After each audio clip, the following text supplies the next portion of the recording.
アビスはよ、精神が露骨に形に現れる場所なんだ。今よ。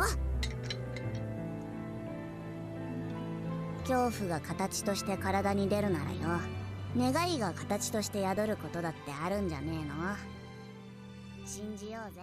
前の Finalmente me había sentado a ver Made in Abyss, un anime ampliamente recomendado, pero que no me atraía del todo por la estética artística casi chibi de los personajes, como seguramente a muchos nos pasó.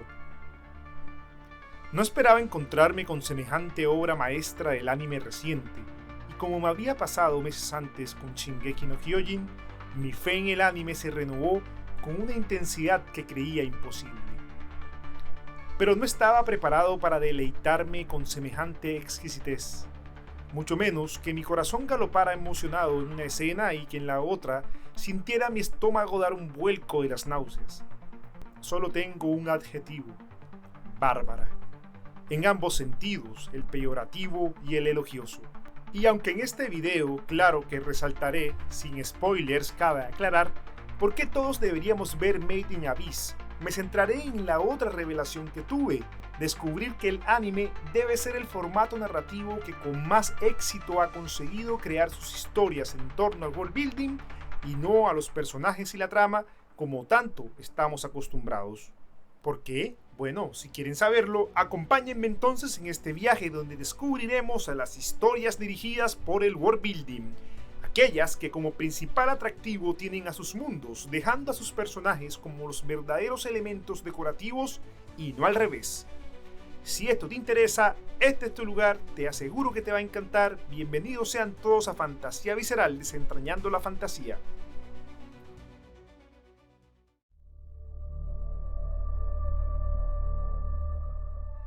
Sí, el anime está plagado de muchos subgéneros, muchos de ellos basura, pero los que más resuenan como novedosos y refrescantes son aquellos que presentan una historia impulsada por el mundo donde se cuenta, y no al revés. Vemos los ejemplos no solo en Made in Abyss, donde la historia va de un misterioso orificio de decenas de miles de kilómetros de profundidad, con artefactos tecnológicos de una civilización antiquísima que rayan en lo mágico debido a sus efectos, con toda suerte de criaturas fantásticas y con un limitante enorme para su investigación: la maldición del abismo. En Shingeki no Kyojin pasa igual, un mundo dominado por gigantes come-humanos que han obligado a la humanidad a resguardarse en las murallas. En Blame, una ciudad futurística del tamaño de la galaxia, construida por una IA casi divina, la humanidad rezagada sobreviviendo apenas a la extinción. En Full Metal Alchemist, un mundo donde la alquimia es una ciencia con todas las de la ley, al alcance de todos y es el principal recurso tecnológico de la civilización, así como su mayor peligro. En One Piece, un mundo dominado por piratas y otros navegantes, cuyo objetivo más alto es encontrar el One Piece, el tesoro más majestuoso de todos. Psycho Pass, un mundo donde se ha inventado una pistola que mide el coeficiente criminal de las personas y logra neutralizarlas antes de que cometan algún crimen. Minority Report con esteroides. Hunter x Hunter, un mundo donde la asociación de cazadores es la cúspide de la humanidad, controladores del NEM, una fuerza natural a la disposición de los más capaces, el medio para que estos cazadores consigan desvelar aquel tan volátil mundo y conseguir sus reliquias para seguir avanzando como civilización. Todas las películas de Ghibli Studios, donde lo que más se resalta es el arte de esos mundos, tanto que parecen todos sus personajes reencarnaciones de las películas previas, pues es el objetivo no mostrar sus historias, sino cómo recorren esos tan hermosos lugares. Y seguramente hay muchas más. Pero el punto no es señalarlas todas, sino a los elementos comunes de estas entregas. Lo primero que te plantean son las bases del world building y a partir de ahí se van ramificando los otros aspectos de la historia. Los personajes siendo impulsados por el mundo, su principal motivación siendo comprender este mundo, dejar de ser un pasajero más y tomarlo por las riendas. Bueno, hasta donde se pueda. Lo realmente interesante de esto es que para los estándares contemporáneos no debería funcionar. Lo usual es que el autor desarrolle primero a los personajes, luego a la trama y ya al final, y no con mucha profundidad, al world building. Pero vemos que al anime esta convención no le importa y te tiran los primeros 5 minutos del primer capítulo todo lo que debes saber sobre ese mundo y por alguna razón enseguida quieres saber más.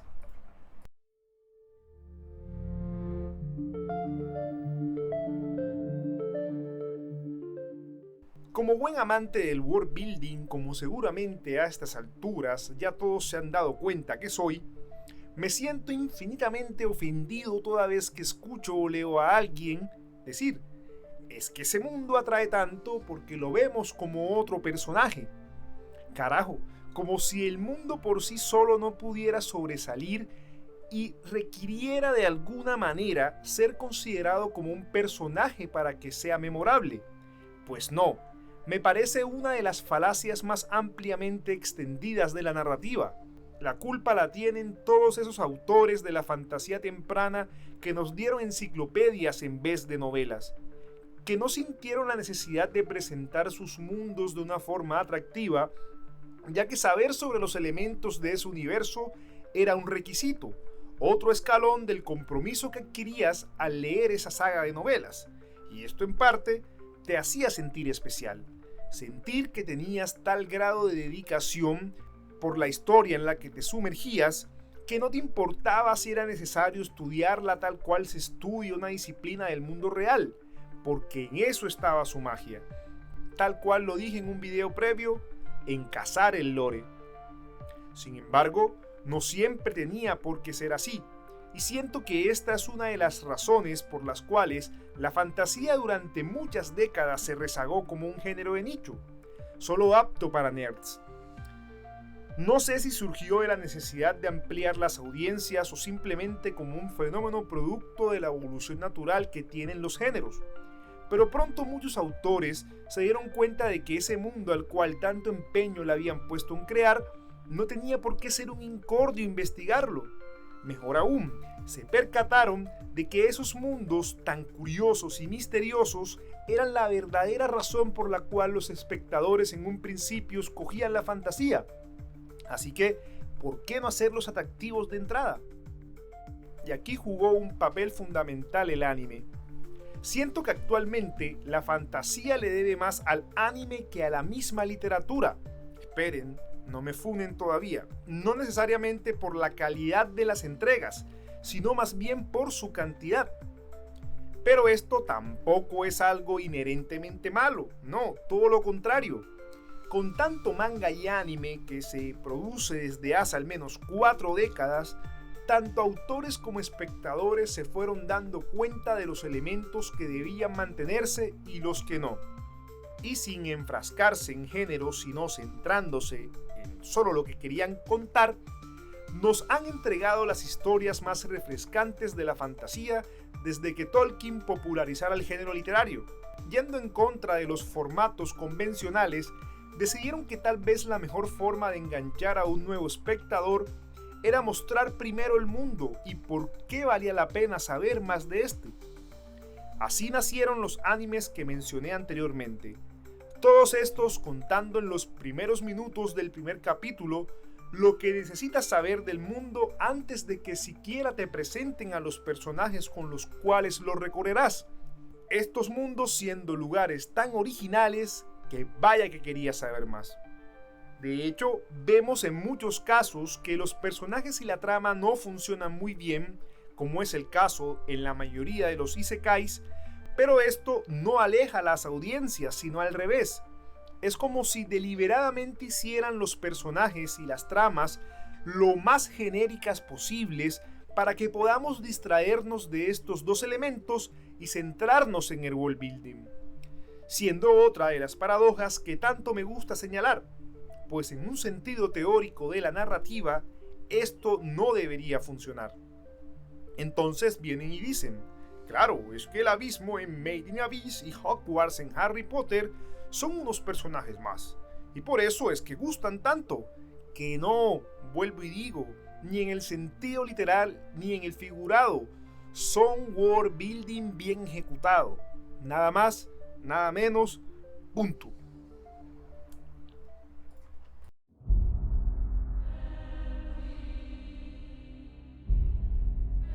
También he ejecutado que incluso el mundo funciona como un sistema de magia en sí mismo. Y antes de que Sanderson popularizara los sistemas de magia sin saberlo, ya estábamos disfrutando ampliamente de estos mientras leíamos manga o veíamos anime. A menudo, los animes nos muestran mundos plagados de reglas y consecuencias, los dos pilares fundamentales de un sistema de magia dura. Condiciones cuyos elementos y consecuencias de respetarlas o contrariarlas parecen sencillas a simple vista, pero que se van extendiendo en cada episodio mientras el conocimiento de los personajes va creciendo, respetando a su vez la tercera regla de la magia de Sanderson: expandir es mejor que añadir. Pongamos de ejemplo entonces al anime que me ha inspirado a hacer este video, Made in Abyss. Aquí vemos un conjunto de reglas base. El abismo es un fenómeno natural desconocido, atestado por igual tanto de reliquias mágicas de utilidad insospechada, como de toda sarta de criaturas peligrosas. El descenso al abismo de alguna manera está prohibido, y solo los más aptos pueden descender, aquellos que llevan desde muy niños preparándose para iniciar el viaje. Esto está regulado por el gobierno local de Orth, la ciudad que está en la superficie de la isla donde yace el abismo. Y el objetivo principal de entrenar a estos exploradores es que bajen y extraigan las reliquias que ahí se encuentran para que la utilidad de estos objetos actúe en pro de la sociedad. Pero el abismo no tiene solo la condición de su peligrosidad por las bestias que habitan, sino por otro fenómeno si cabe más extraño: la maldición del abismo. Básicamente un campo de fuerza sobrenatural, invisible a los ojos de los humanos normales. Este campo de fuerza actúa similar a la presión del agua en el océano, pero en un solo sentido. A diferencia del océano, podemos sumergirnos lo que queramos y no sentiremos la gran presión del agua sobre nosotros. Sin embargo, si lo que queremos es ascender, ahí sí será otra historia. Como si el campo de fuerza hiciese una gran presión sobre nuestros cuerpos, al ascender, especialmente si se hace muy rápido, nuestros cuerpos sufrirán grandes daños. Los más sencillos serán aumento de la presión intracraneal y sangrado interno, los más complejos siendo la pérdida de la humanidad y la cordura. Otra regla es que estos efectos, de más leves a más graves, van aumentando conforme se va profundizando en los estratos, y que en los primeros estratos, para que se sienta la maldición, es necesario subir muchos metros, pero entre más abajo se esté, tan solo bastará con subir un par de escalones para sufrir los efectos y quedar irreconocible. Y no solo me refiero a físicamente, pero dejemos hasta ahí, porque después hago spoiler y ahí sí que me funan. Llegados a un punto, de hecho no es recomendable descender más, porque el ascenso será del todo imposible, si es que quieres retornar vivo o en una forma que desearías mejor estar muerto.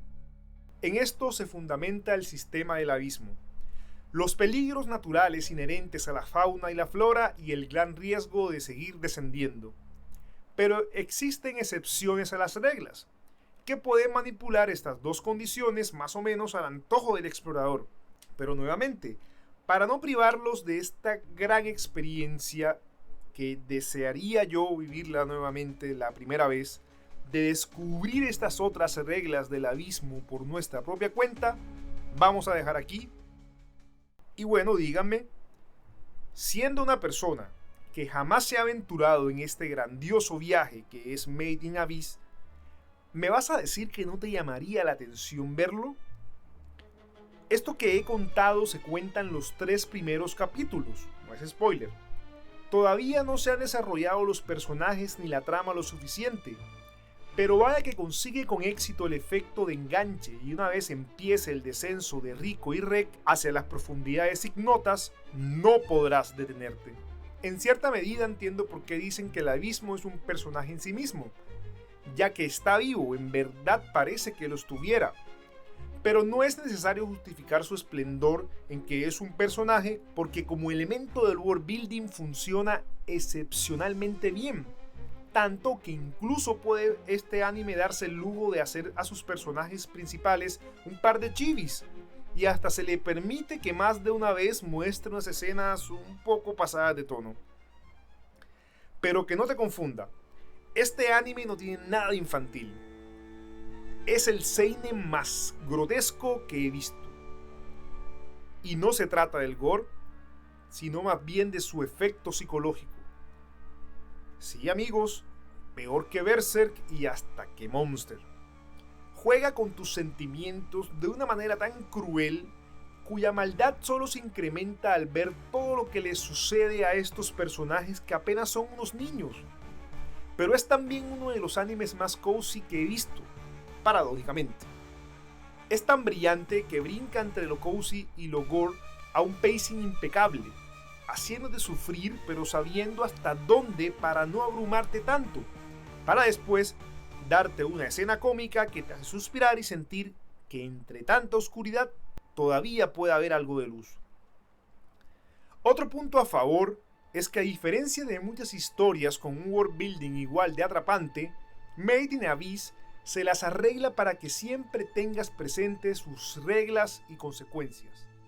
El abismo siempre está ahí, no necesariamente porque desde luego la historia tenga lugar en él y siempre se muestre, sino porque se las arregla para parecer omnipotente y omnisciente, recordándote todo el tiempo qué pasará si eres lo suficientemente loco como para transgredir sus reglas. Ni siquiera en los momentos cuando se descubre una nueva zona, por más hermoso que sea este lugar, te deja respirar. Siempre serás consciente de que habrá algo ahí que puede y va a hacerte daño. Es tan opresivo en ocasiones que incluso ni siquiera te deja disfrutar de la tranquilidad de un descanso, de una cena de cocina o de risas. Si has podido sobrevivir a ese día, ha sido porque el abismo te lo ha permitido. Que eso jamás se te olvide. Además, todo el misterio que lo ahonda. Se cumple a rajatabla la frase de que entre más sabes del abismo, te das cuenta de que sabes cada vez menos.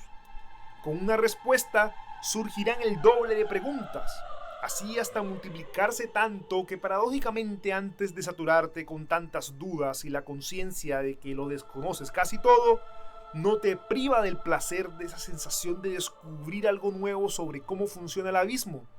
El abismo es la más hermosa contradicción. Es tan críptico como transparente, tan hermoso como horrible, tan benévolo como cruel. Lo que en el abismo te ganas, al mismo tiempo lo pierdes. Y a pesar de que te preguntarás si realmente valía la pena, una vez tengas que preocuparte por cómo sobrevivir al siguiente estrato, o al darte cuenta de que jamás podrás volver a la superficie, te percatarás que es absurdo preguntarte si lo vale.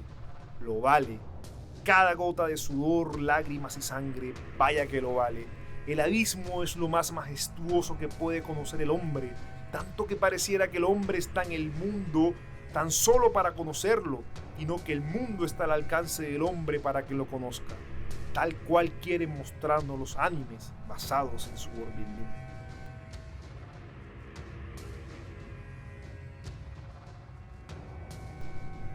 Y lo es. El world building lo es todo. No deberíamos rezagarlo como un elemento meramente técnico y deberíamos arriesgarnos a darle más importancia, sabiendo cómo y cuándo mostrarlo, dejándolo brillar siempre que pueda, convirtiéndolo en el verdadero protagonista de la historia. El anime le ha dado tanto a la fantasía y lo ha hecho a través de un formato narrativo que creemos que no puede funcionar, lo cual me hace pensar que la magia de hacer una buena historia está precisamente en transgredir lo establecido, pero no ser divergente solo por rebeldía y ya, sino porque es lo que en verdad disfrutamos. Los personajes y la trama deberían surgir de la necesidad de tener cómo mostrar el mundo y no a la inversa. Me atrevería a decir que no hay ejercicio que más guste a un autor de fantasía que la creación de mundos, y si lo disfrutas, le pondrás esmero. Si le pones esmero, eventualmente lo harás muy bien. A crear mundos. Y bien, eso ha sido todo por hoy. Antes de terminar, permíteme agradecerte por haber llegado hasta aquí y darle una oportunidad a este video. Es para mí la mejor recompensa que alguien tome de su tan valioso tiempo un poco para dedicarla a disfrutar a este contenido que tanto me gusta hacer. Sin embargo, como siempre digo, no solo de pan viven los hombres ni ninguna otra raza. Así que si te ha gustado en verdad, dedícale otro poco de tu tiempo y dale like y suscribir para que te enteres siempre que subo un nuevo video y así también ayudar a mejorar mi visibilidad en la plataforma y seguir haciendo este contenido que tanto nos apasiona. Sin más, esto es por ustedes, hasta la próxima, nos vemos.